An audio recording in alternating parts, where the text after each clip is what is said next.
You just started your first job, exciting, right?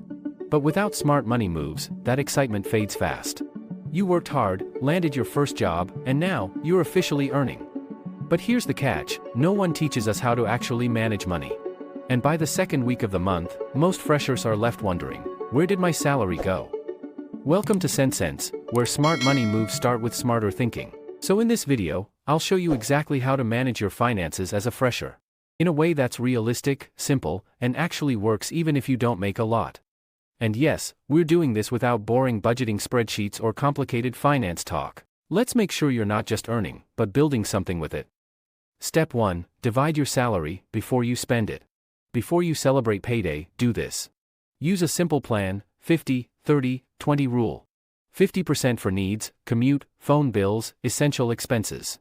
30% for wants, food, entertainment, lifestyle. 20% for saving or investing. This way, you give every dollar a job before it disappears. Step 2. Create a freedom fund, mini emergency savings. Start building a small emergency fund, $50 to $100 every month. Why? Because one unexpected expense shouldn't ruin your entire month. Call it your freedom fund, because that's what it gives you, freedom from panic. Step 3. Avoid fresher traps. These are money pits, like buying the most expensive phone to look settled, partying every weekend just because you can, signing up for subscriptions you won't even use. Always ask, will this still feel like a good decision in 30 days?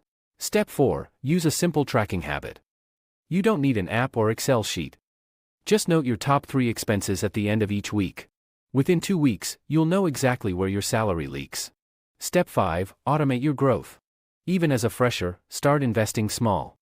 Use legit options like recurring deposits, RDs, index funds via SIPs. Just $50 to $100 per month makes a huge difference long term. Be honest, how did you spend your first salary? Let's talk in the comments. Disclaimer, this is for educational purposes only. Always do your own research or speak with a financial professional before investing. Recap of the wisdom. Let's be real, managing money as a fresher isn't about being perfect. It's about being intentional. If you start building these habits now, you won't just survive every month, you'll thrive for years to come. And if you want to take this even further, watch this next. What is budgeting and why everyone needs it? That's the next move for anyone who's serious about growing wealth early. Click right here.